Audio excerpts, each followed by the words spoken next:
Let's see what we get here. Let's see if this. Hey, we're back. All right, gang. Sorry about the technical difficulties there. I thought we were back. There it is. Sorry for the technical difficulties, friends. The old laptop crashed in the middle of the stream. But the last things we said here is Microsoft, I think, did a really. I think they did a great job of showing games. I think they did a poor job of having games ready to go to show. Now, this is COVID shit, man. Like, a lot of these people probably haven't had the means and the ability to come together and work on this shit to the degree that they would for a normal E3. So I think you got to kind of give them a little bit of a pass. Where it's like, this is the best they could probably do, given the last year that we've had. A lot of the games they shared, I'm just not interested in, but that's not their fault. That's just my personal tastes. But I really do hope games get away from this hyper-consumerism continuing to shit out mediocrity. Like, I really hope Bethesda makes a dope Starfield. I really, really do hope that happens. Hey, it's the guy. Which block? Oh, does he not know he's on camera? G2. All right, I'm ready. He does not know he's on camera. Hang in there, brother. Wow, whether you are a Series X or Series X owner, or Game Pass fan, or just here because you love the sound of my voice, that's not why you're here. There is a lot to be excited about. Let's discuss. I'm Ryan McCaffrey. Ryan. This is a very special unlock. I've always liked show this cat, man. after It's the always Xbox been really press insightful conference. over the years It's all I've seen part his of stuff. IGN Summer of Gaming. Joining me to help break everything down, Miranda Sanchez, Destin Legary, and Cam Hawkins. And in the chat, we have Jada, so be sure to say hi if you're in chat. Guys, let's get right into it. First things first, biggest topics.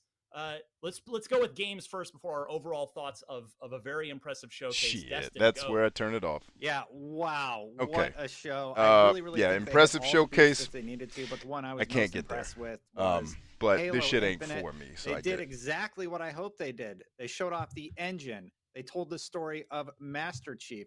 I cannot wait to watch it again in 4K because we're watching it live. So we're watching it all compressed, but it's already. All right, so I'm gonna mute them so I can end this and get the hell out of here. I don't think it was an excellent showcase. I don't know where that comes from, but these guys are corporate folks. They probably do have to toe somewhat of a line. They can't come on this show and be like, that was shit. That's probably not going to go over well, as I imagine Microsoft's one of their sponsors. And that's okay. I mean, whatever. I'm not asking them to give hard-hitting journalism in this case. But, yeah, no, I thought that was wildly mediocre. But given COVID and everything that's going on, I don't know that it could have been much better. Overall, from a philosophical perspective, I want... I get that E3 is more about the investor than it is about the player, so they have to do that corporate speak bullshit that they bring these people on stage that I'm sure they want to commit suicide after they get off because it's so awkward and cringeworthy. But what I really want to see more of is games focusing on being games. Like that last game they showed us, I don't even remember the name of it. That's how not inspired I was by it. That Bethesda and Arcane Studios tried to show. It's like, you're just showing us a movie. This isn't a game. This is a Netflix show. And that's what games have become, I say again, after 1997. And I really wish, I don't think we're going back. I don't think we're going to go back to games being games.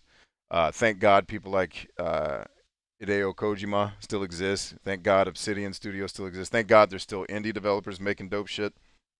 But the facts, I think, for me, my facts, not the facts, right? My truth, my world. Games are just becoming way too passive and too long because of consumerism.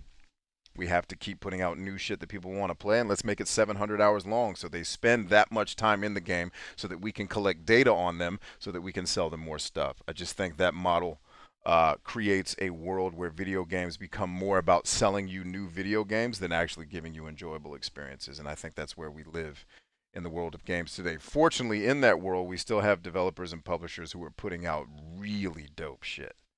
It just, for me, doesn't happen as often as I would like it to. But honestly, I don't know that it could happen more often. With hyper-consumerism and capitalism the way it is and technology advancing as fast as it does. I mean, you're getting a Halo game. You're getting new games so frequently now that you'll never be able to keep up. And from a production standpoint, how do you continue to churn out quality when you constantly have to put out something new? And I think the answer is the modern games industry. A lot of AAA mediocrity trying to please everybody, and and a handful of games that still try to keep shit dope. But Not really impressed with Microsoft or Bethesda in this case. I do hope that a lot of these games pan out well for them. I do hope that the fans that get to play them, like Halo that we're watching on screen, I do hope the people who love Halo get to play this, and I hope it's amazing for them, right? I hope if you love Arcane Studios, I hope that stuff's awesome for you, you know. So anyway, interesting.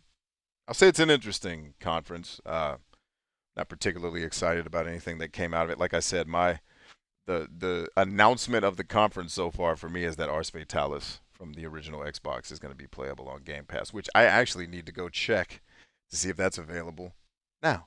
So, with that said, friends, let me get up out of here. I might come back a little bit later to do the Square Enix stream, but we'll see. I love you guys. We're stronger than I. Let me take these last minute comments to make sure I didn't miss anything, and then I'm getting out of here.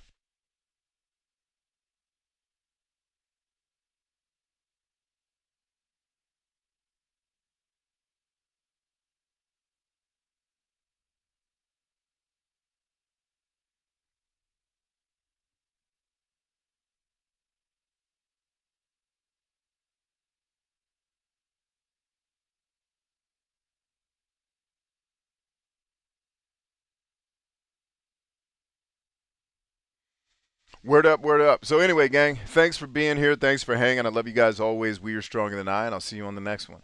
Peace.